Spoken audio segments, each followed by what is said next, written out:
I really hadn't planned on speaking today because I feel like we've debated this last session and judiciary this session quite extensively, but a few comments were made this morning by some of my colleagues here that made me have additional thoughts. And my good friend and colleague, Senator from Logan, mentioned counties being able to challenge decisions made by the state, and why shouldn't they be able to do that? And I think that answer is rather simple. There's nothing in the Constitution that permits for counties to do so. And he further elaborated on comparing it to challenging the Bible. But I think to do so would be ignoring the Founding Fathers' decision to insert language in the Constitution that allowed for this very circumstance. My good friend, the Senator from Marshall, referenced Justice Scalia. And my colleague, Junior Senator from the 2nd, put on my desk this morning here something from Justice Scalia that I'm going to read for you. This is taking a portion of this statement here. And Justice Scalia said, "So it really comes down to whether we think a constitutional convention is necessary. I think it is necessary for some purposes, and I'm willing to accept what seems to be a minimal risk of intemperate action.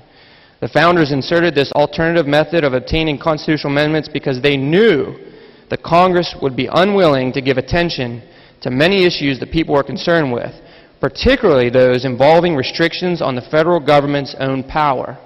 And I think that's the key point here today. The Founding Fathers, in their wisdom and brilliance, inserted this language so that the states would have an alternative method for proposing amendments because they knew that Congress would be unwilling or unable to limit their own power, particularly when it comes to federal spending, which we've seen time after time. Congressional representatives on both sides of the aisle run for office saying we need to rein in federal spending. But have you seen any of that occur to date? I haven't. And I think this is just sort of the situation that language was inserted for. And as we've been debating this bill this morning, I have a debt clock here on my computer.